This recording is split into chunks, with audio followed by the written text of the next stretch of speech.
6 years ago, I picked up a camera. 6 years later, I can now officially say, in a given year, I have made six figures twice.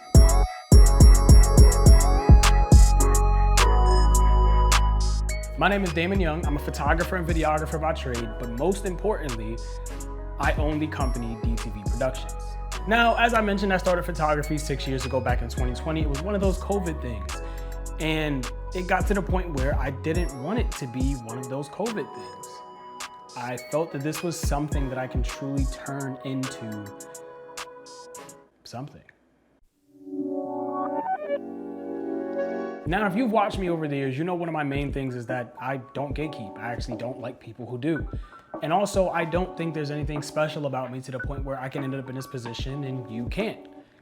I tell y'all pretty much everything of which I do and how I got to the position that I'm in. It's entirely up to you to use this information to also be able to get to this point or further. As cliche as it sounds, everything that I have and have accomplished has come from years of sacrifice and hard work and just such a tunneled vision determination. As cliche as it sounds, I know, but that's truly it. In anime terms, I'm getting a little nerdy, I am like the Asta or the Midoriya of this realm of entrepreneurship or photography, videography. I'm not this ultra talented creator or anything like that. No, I just work hard. This video isn't to brag by any means. I only say that six-figure amount because I know that's what people want to hear. It gives some type of validity. I'm gonna give y'all some steps of what it took for me to get in this position. The position of, since I graduated high school, I have not had a job. Yes, I had the support of my mom to be able to put me in that situation, but I was 18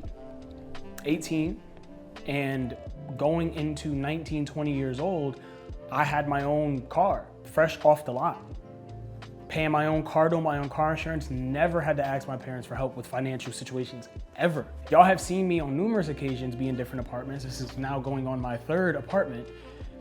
And once again, never had to ask for any kind of assistance from the amazing support system that I do have.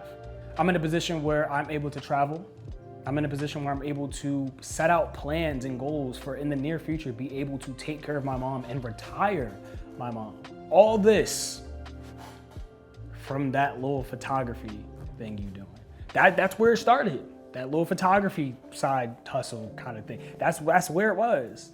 All I ask in return from y'all for this information is that if you learn something from this, anything, in the very slightest, all I ask is that you share it with someone else so they can also learn it too. So the first thing I'm gonna start off with is gonna be one of the hardest things I think it is for people in my generation, is gonna be sacrifice. People in my generation and the one ahead of me even, they think you can just have everything without giving anything. That's just not how life works. And I know that those people that think that way they haven't watched Full Metal Alchemist. Y'all haven't watched it because the law of equivalency is real. Anybody that wants to be great at anything, in anything, it takes sacrifice.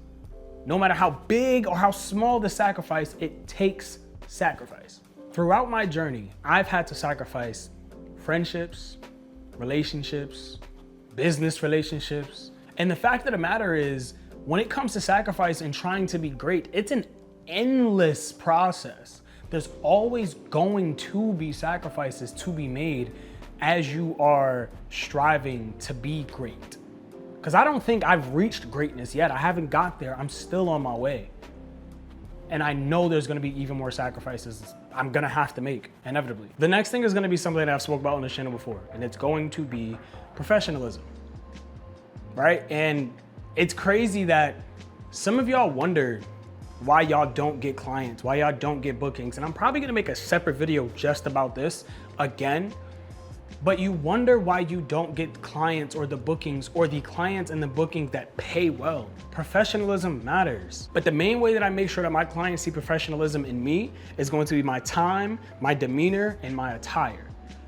And you know what's crazy? Beyond even just my clients, y'all see me professionally dressed for every video like this. My vlogs are the only exception where y'all see me when I'm not in my uniform.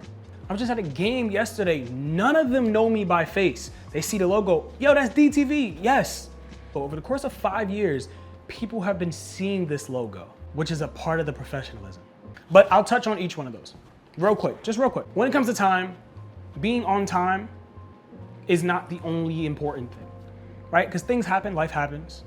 You're not gonna be on time for every single shoot. It is ideal to be on time, which on time is early. If you're there exactly when you're supposed to be, that's late, because you can't account for parking or anything like that. There's a professional way to go about everything. If you're going to be late, there's a professional way to tell your clients you're gonna be late. Don't just show up late.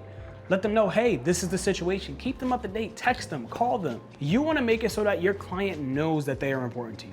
Your client should be important to you.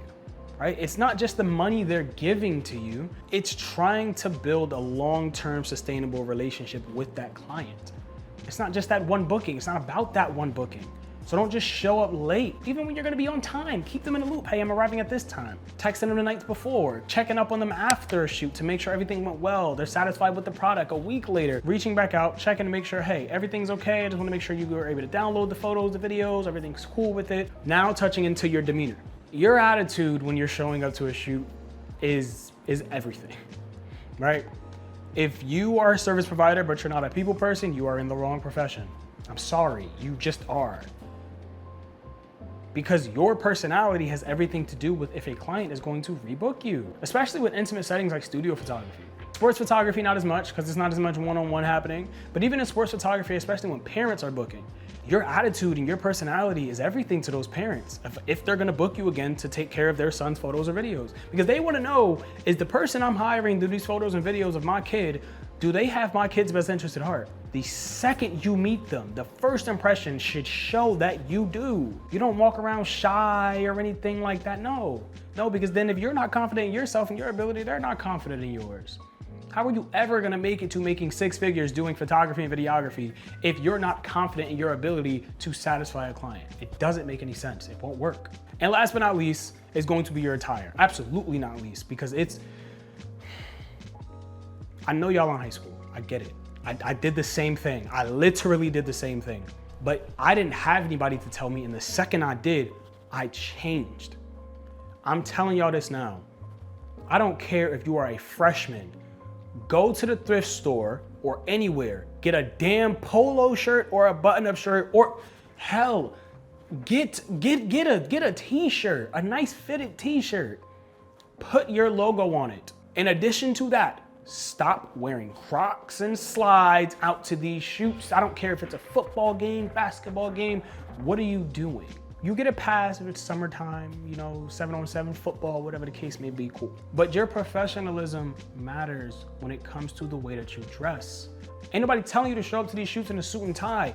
Put a logo on so people know that you're serious about yourself. You're showing up to these shoots in designer clothing or random t-shirts and some shorts, some sweatpants and some Crocs with the little sticker things on it. What are you doing? Who's supposed to take you serious? I've been doing stuff like, I've been dressing appropriately and probably since I was 19 to the point where people are surprised at my age. I'm going on 24. Watch it, don't say damn, relax. I only say this to y'all because I've been in this position. I was showing up to shoots in do-rags and sweatpants and tank tops. I have the footage, y'all are seeing it. Y'all have seen this, I've showed this footage. I've showed up to prom shoots in the Crocs, sweatpants and a hoodie. Even with the logo, I had the hoodie on the logo, I was doing that. That's still unprofessional. It's a prom shoot. Because y'all not about to, listen, I have an entire wardrobe of business stuff, right? All of these business shirts, right? My business casual shirts, every single one of these, right?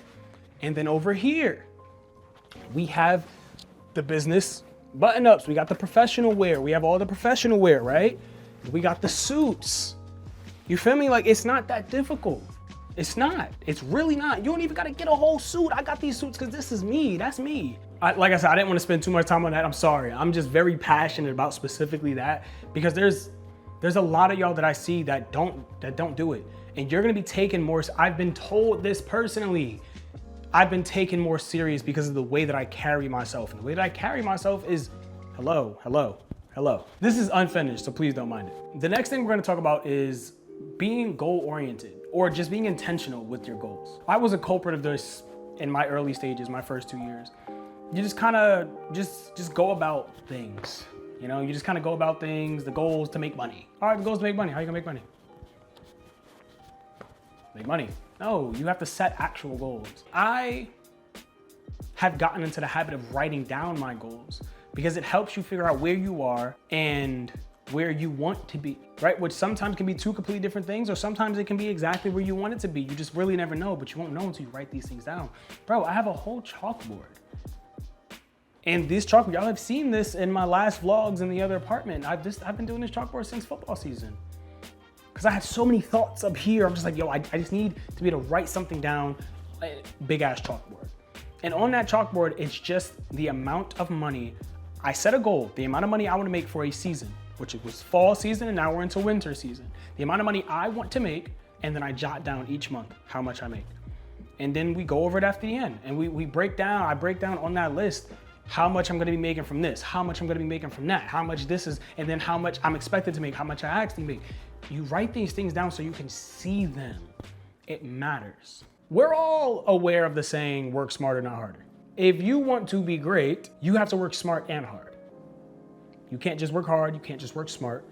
You have to work smart and hard. A fine example of that, it's not just about how many clients you can bring in a given month. It's about how many of a specific kind of client you can bring in a given month, right? Because you don't want to keep bringing in these one-off clients every month. You want to be able to bring in new clients that are going to be repeat clients every month. How many of those clients can I have every month?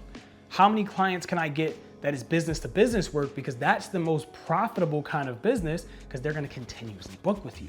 Work smarter and harder. What connects with that is going to be, like, on the flip side of that, network. Networking is very important.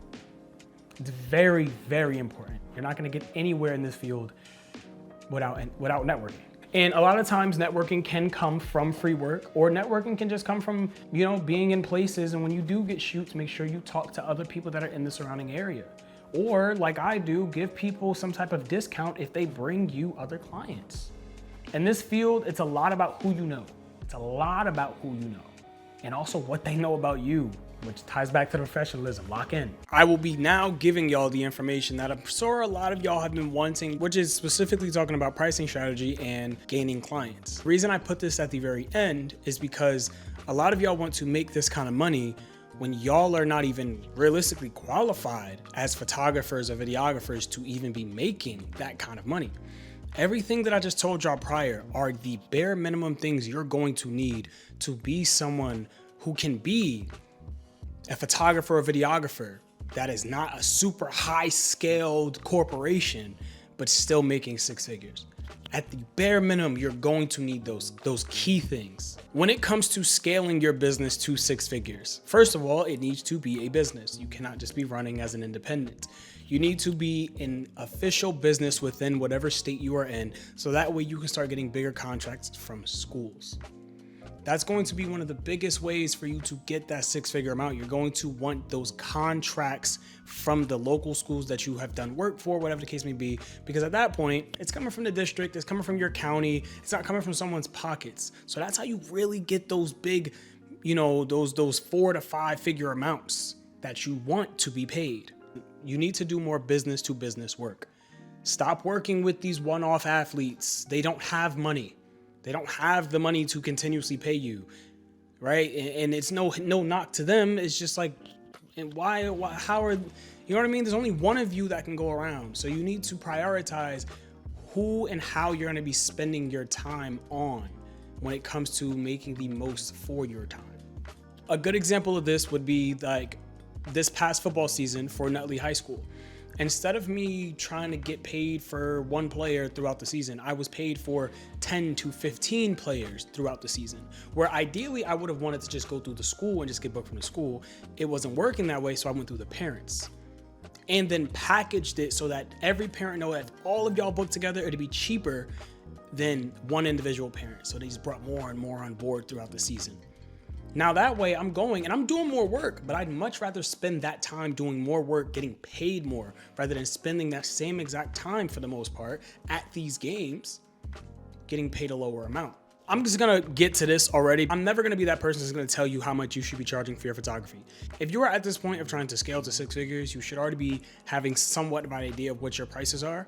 The only thing that I will say is when you start to get overbooked throughout any season, raise your prices. Make sure you are raising your quality, rather that be as an individual, like the things we talked about, or the quality of your exact work.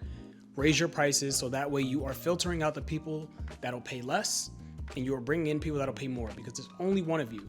So, right, that's one option. Or start to build a team around you. I've done this. Y'all witnessed me do this when I started, when I was doing the off-season vlog. I had internships going on, graphic designers, I had videographers, photographers. I'm not even a graphic designer myself, but my company offers graphic designing.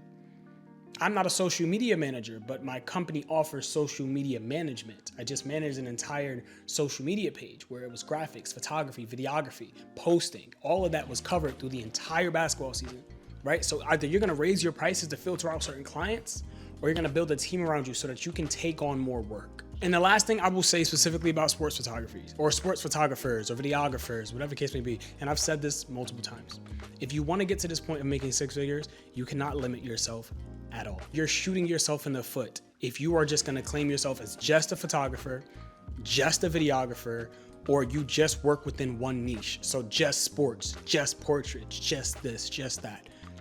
Y'all have seen me do all of it. There's many ways to go about this. You just have to be smart and do not limit yourself to things just because one, you don't want to learn how to do something, or two, you're just not trying to find someone else to do something for you while you take a lower pay cut. There's always smarter ways to go about any kind of situation. Sports photography pays great sometimes depending on the sport and depending on who you know, but it's not as high paying as something like weddings. People expect to pay more for weddings. Now you have to be able to deliver that quality, but people expect to pay more for weddings. Something like studio photography. There's always someone who has a birthday party or anything like that. People expect to pay a certain amount. So once again, 6 years ago, I picked up a camera. 6 years ago. Now the last thing I want to tell y'all, don't quit. Right, on this path, there's been so many times I almost gave up. So many times I wanted to just disappear and blend in with society, go get a regular little 9-to-5 job and figure it out from there. It gets hard, it gets difficult. There's going to be days where it is beating the shit out of you. It's gonna happen. Nothing worth it comes without sacrifice. It's nothing worth it is easy. It can't be, because then it wouldn't be worth it. It was easy. Don't quit. No matter what type of photography, videography, whatever it is, don't quit. That's all from me, man. Listen, I've been wanting to do a video similar, kind of like this. I didn't know the way I wanted to go about it, but I hope I was able to resonate with somebody, okay? I hope I was. I really do. I love y'all. I appreciate y'all. Once again, if you learned something from this in the slightest, send it to somebody else. Hopefully they can learn something too. Don't forget to drop a like, subscribe to the channel. We just hit 25K. Thank y'all so much. That's great. I'm still kind of pushing for 50K. And I think I may lock in a lot more when it comes to putting out the videos. The growth has been steady but slow. I just got to do some more mainstream kind of videos, some clickbaity kind of videos to get a bunch of new eyes on the channel, man. It's not that I don't do good content, it's just that I don't do the clickbaity content. So it's steady growth. But I might do some clickbaity stuff just so that, like this, the thumbnail probably had a big 100K or some 6-figure shit there, because that's what people like. So I gotta get, if I gotta do that to get people to look over here to see what we really doing, sure. Because at the end of the day, in the video, it's always gonna be substance. Y'all always gonna learn something over here. Y'all always gonna learn something. I love y'all, man. Peace.